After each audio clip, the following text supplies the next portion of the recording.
Where is the first regional passport office in India to launch Braille and Sign Language services? భారతదేశంలో Braille మరియు సాంకేత భాష సేవలను ప్రారంభించిన మొట్టమొదటి ప్రాంతీయ పాస్పోర్ట్ కార్యాలయం ఎక్కడ ఉంది?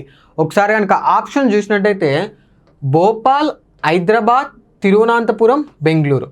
సో ఏదైతే బ్రెయిలీ మరియు సాంకేత భాష సేవలను ప్రారంభించినటువంటి మొట్టమొదటి ప్రాంతీయ పాస్పోర్ట్ కార్యాలయం ఏంటి అంటే భోపాల్.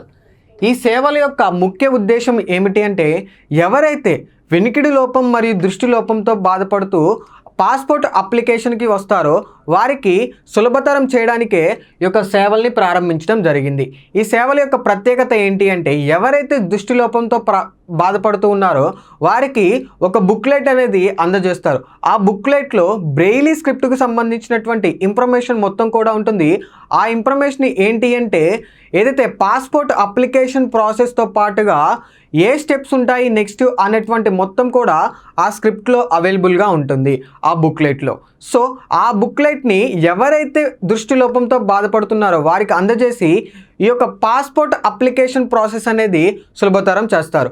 దాంతోపాటుగా ఎవరైతే వినికిడి లోపంతో బాధపడుతున్నారో వారికి సైన్ లాంగ్వేజ్లో ఉన్నటువంటి వీడియోస్లో ఆ ఇన్ఫర్మేషన్ మొత్తం కూడా ఉంటుంది. ఆ వీడియోస్ అనేవి క్యూస్ మరియు కౌంటర్స్ ఏవైతే ఉంటాయో పాస్పోర్ట్ కార్యాలయంలో అక్కడ అవైలబుల్గా ఉంటాయి. వాటిని చూసి ఎవరైతే వినికిడి లోపంతో బాధపడుతున్నారో వారందరూ కూడా ఈ యొక్క అప్లికేషన్ ప్రాసెస్ అనేది సింపుల్గా అయిపోతుందన్నటువంటి ఒక ముఖ్య ఉద్దేశంతో భోపాల్ ప్రాంతీయ పాస్పోర్ట్ కార్యాలయం వారు ఈ సేవల్ని ప్రారంభించడం జరిగింది. So correct answer for this question Bhopal.